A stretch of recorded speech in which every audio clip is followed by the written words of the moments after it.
I have to protect the women folk from the crackheads. Sorry, I got distracted by the rats. Get my penis in my pants and everything. Welcome to Then You Ruined It, a podcast where two dorks try not to make a simple conversation weird and fail every time.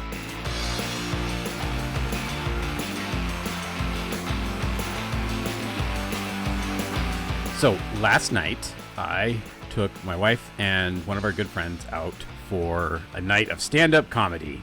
And it was very specific stand-up comedy. It was an entire night of Chinese immigrants performing stand-up comedy in English. Interesting genre. Not one that would have come up on Netflix. Yes. The headliner, Joe Wong is really, really funny. Some of his openers were kind of struggling. They were newer to it, but they were doing their best and they're having a good time. And everyone was there to support them. People wanted them to succeed. We were laughing at their jokes. It was great. So they had kind of your standard comedy show setup. You had your host, you had your opener, who was very green. Then there was a lady who's been doing it for a while. She was really good, but she wasn't like headliner level yet. And then when we were expecting the next logical step in progression to the headliner, the host came out and was like, and now a singer and rapper. And he turned the time over to a guy who just rapped. And everyone's like, what? I didn't pay for this. Yeah.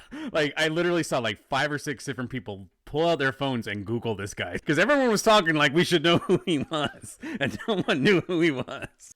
Awkward. Yeah, it was the hardest right turn I've ever seen in a show. We're doing this. This is the theme of everything. And then, boom. Improvised hip-hop. So how was the hip-hop? Not that you're a connoisseur, so I don't necessarily take your opinion. But, yeah. What was your opinion? I don't get hip-hop. Oh, good. We got there quickly. I don't get hip-hop. So this was a room filled with, I counted 7 white people and probably 200 Asians and 1 black dude. I've never felt whiter than when this guy started rapping and I'm just like, I don't get it. I don't get it. Oh. Was the person doing hip hop? What race, nationality were they? He was Chinese as well. Okay. Well, that at least gives him a friendlier room, I guess. Yeah, like no one booed him. Like there were some people trying real hard. Like, I've gone to a lot of kids' sports events. I know a fake pick you up cheer when I hear one. There was some of that going on. They're like, oh yeah, you drop those. Bars? Are they bars? I don't know. Oh man, that would deflate the hell out of a comedy room. It really did. It was just like, I understand what they were going for. They're like, let's see all these generally considered Western American art forms that we are, making a name for ourselves in. Look at us. We're great. And like, yeah, that's awesome. Nobody likes rap in this room. Maybe you should just do that before you begin your act. All right, show of hands. Who likes hip hop? No. I see a hand. No, you didn't raise your hand. You're just yawning. Okay. All right, thanks for your time. Well, just leave. Don't do it. This was not a raise your hand from that. At one point, the headliner asked, so who here has a job? And I raised my hand, and nobody else did. And he's like, what? All my jokes are about work. What am I supposed to do with you guys? And I'm like, part of me was like, really? Did you expect audience participation? Well, yeah, but then you can barrel forward. Like if you ask the most basic question, like, who here's alive? And nobody raises their hand. It's like, okay, it's going to be that kind of crowd. That's great. No, he rolled with it well. He was really funny. I would definitely recommend checking him out. He was very funny. Had a great time. Definitely felt like I was the butt of a lot of jokes. Everyone made a couple, white people be crazy. And I'm like, yeah, white people be crazy. So did they say like white people be crazy? And you're like, shaking your head, and they're nodding your head, and they actually pointed out, this guy knows what I'm talking about. Did you get any of those? I was far enough back that I was not in the line of fire. We didn't pay for the good seats. It was the weirdest. So I've been to comedy shows. I try to go as often as I can. I really like them. I've seen them in very like small bars. I've seen them in the Delta Center. And I've seen him in like just the whole range. This was the weirdest place I've ever seen one because it was a town hall that I'm pretty sure used to be a church, like a really fancy church, because there were like stained glass windows. All the seats were pews, and there was the shelf for your hymn books underneath the benches. Like these were pews. This used to be a church. Yeah, you don't have to describe anymore. Yeah, if there's a place for books underneath, it's absolutely church, or was church. Yeah, that had to have been church at some point, and then the city government bought it and used it as a town hall. Well, just keeping the chairs. It's like, what books do we put here? I don't know. Whatever books you want. Do they have to be Bibles? Do you think they have to be Bibles? They can't be Bibles. Yeah. Separation of church and state. Well, that gives a different feel. If you go to a comedy show and there's stained glass windows, that's going to immediately kind of put me on the back foot. It's like, oh, what kind of comedy am I going to hear? Is it going to be God comedy? Rarely does that work. No one's funnier than the Lord, Jason. Well, the Lord ain't up on stage. It's one of his people, and those people suck at jokes. Or you can pray to be funny, but I don't think that's going to happen. Jesus may have risen from the dead, but this set died. Oh, I think there's probably we can rework that, but that's workable. That's good. That's good. Yeah. Write that down. We're gonna come back to that. Hey, move out here. We could. If you're gonna develop your type 5, mics. Yeah. There have been various times when I've thought stand up could be like a thing for me. Like that could be a venue. Like I could maybe do that, and just the idea of coming up with jokes and like a routine and having to do it, regularly and pivot when you need to, depending on the crowd. And I was like, that just sounds like so much pressure. I don't want that. And the lifestyle of a comedian sounds like the worst, especially starting out. Like, you just have to deal with everything because it's like, hey, I'm paying my dues. It's like wrestling. It's like, no. Oh yeah, absolutely. You're gonna find out pretty quickly if you want this, because otherwise you will give up. It is still something that my wife and I always talk about. The economy, not so certain for everyone in the world right now. She's like, maybe you could become a stand-up comedian. I'm like, yes, that's the best time to become a stand-up comedian. After half the workforce loses their jobs. Yep, everybody's coming out to comedy shows. Everybody needs comedy, right? No, well, it's just like everyone who lost their job, like, maybe I'll make it work as comedy. I've always wanted to do that. I'm going to chase that dream while I'm looking for a job. Actually, maybe that is a good time to do it because the open mic nights would actually have a ton of people there. Yeah. And also probably not, I imagine, not a whole lot of funny ones. Like there'd be a lot of desperate people. Every open mic night I've been to has a few redeeming parts. So it's a few, yeah. Support your local comedy clubs, people. I wish I went more. We have kids, and so I use that as an excuse. I've definitely been, and I think I fairly recently discussed a friend of my wife's that she kind of grew up with in our church of all places that does comedy now, and we saw her show, and it was one of those that's not just a comedy show; it's also like a performance. So it was something else. But that was the last one I've seen in quite some time. Group? No, it wasn't quite Blue Man Group level. That is like the whole crowd is into this like a concert. No, this is like a very small theater experience that's just like a one-woman show. It was good. It was really good. It's just not your typical comedy show. Like I haven't been to like a stand-up act in forever. Unfortunately, that one was Bill Cosby. I enjoyed the hell out of at the time because I didn't know any of the terrible things about him. Now, scandal acknowledged, that was a bad one to go to. I did go see Jerry Seinfeld. That was, oh man. I've never seen a funnier human being than when I saw Jerry Seinfeld in person. Just like, isn't he funny? He's the funniest guy. Now I'm just like, Yeah, I would love to see Seinfeld.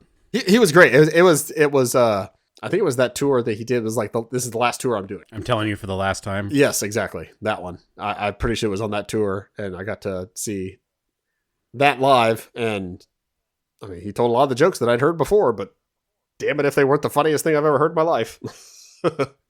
Yeah, he's great. I went to Brian Regan. He was one of the ones I saw in the Delta Center. That guy can riff. It was really fun. Like, so he did his whole set, And then he came back out to an encore, and he's like, I know a ton of fans here. Know you guys know my stuff. What bits do you want me to do? And someone shouted out a bit, and he's like, I don't remember how that goes.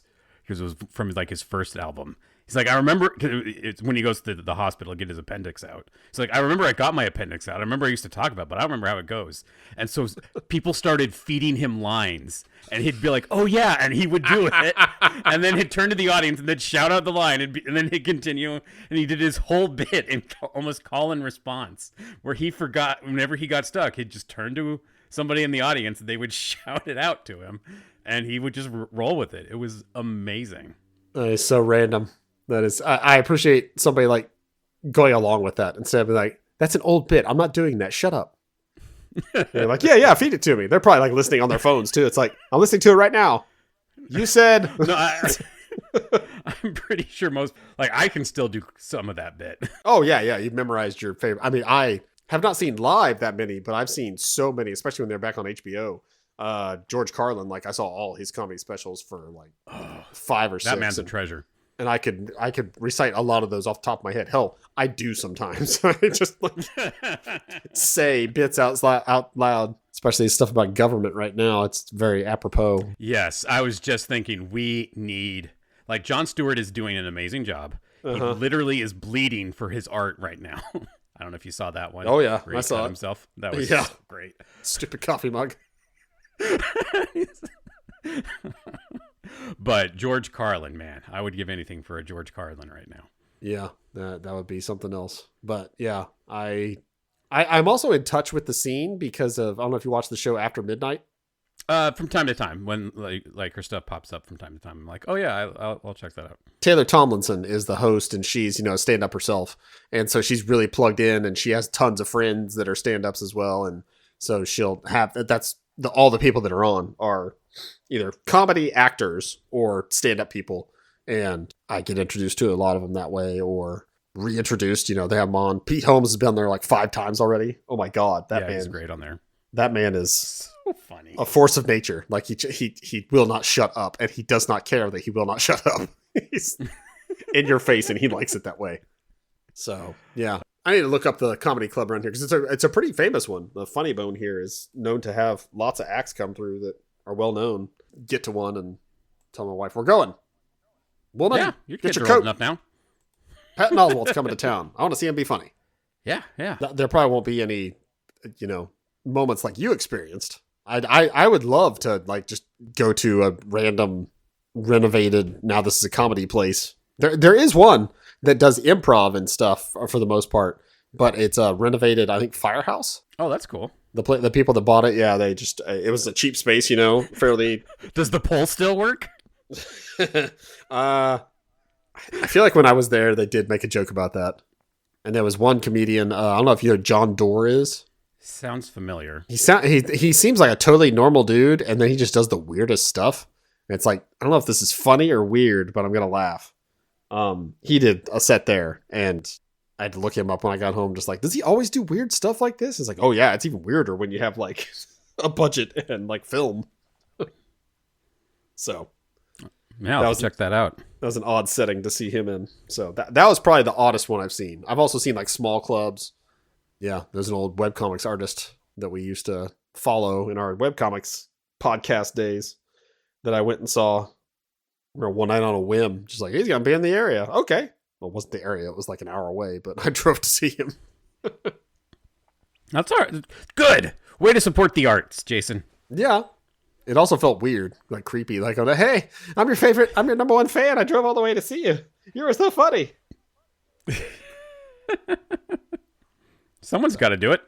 Hey, I did it. I wasn't creepy about it afterwards, I don't think. Get my penis in my pants and everything. Well, no promises now. I am leaving the house. No, there's lots of times back then, like right after college, that I have to look back just like, yeah, I was a total creep. I have a lot of people to apologize to. Oh, yeah. We could do a whole episode on things we should probably apologize about doing. Oh, no. We could do an entire series. That's just a separate podcast. This episode, I focus on this person.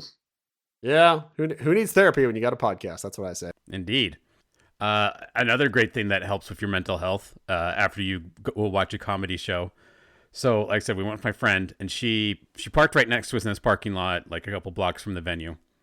So we are walking to the car at night and walk past a bus stop, which had some gentlemen using a makeshift crack pipe to enjoy their evening. But of course, my wife and her friend, they just wanted to gab for a little bit afterwards. So they're standing in the parking lot, and I positioned myself in such a way that I could see if anything was coming so that I could, keep an eye on the situation, because they're not aware of their surroundings. And then as I'm sitting there in the dark, half listening, half not listening, because, wise be talking. I just listened to people talk for 2 hours. Why do I want to do it again? This ain't a podcast. So I'm just kind of looking around, and I started seeing all these rats that were hanging out in the dumpster in the parking lot. They were running up and down it. They were climbing in and out. They were fighting. They were dipping in and out of the water. And then I became so enamored by the rats. I just watched these rats for 10 minutes. I was trying to tell, what is that one white? That one looks white. I've never seen a white rat. That's really neat. And I'm just totally oblivious to the whole world. And then someone walking their dog started freaking out at the crackheads, and the crackheads started yelling back. And I'm like, oh yeah, I had a job here. I got distracted. I have to protect the women folk from the crackheads. Sorry, I got distracted by the rats. Holy crap. Does it sound like we spent an evening in the ghetto? No. Well, depends how you define downtown Seattle.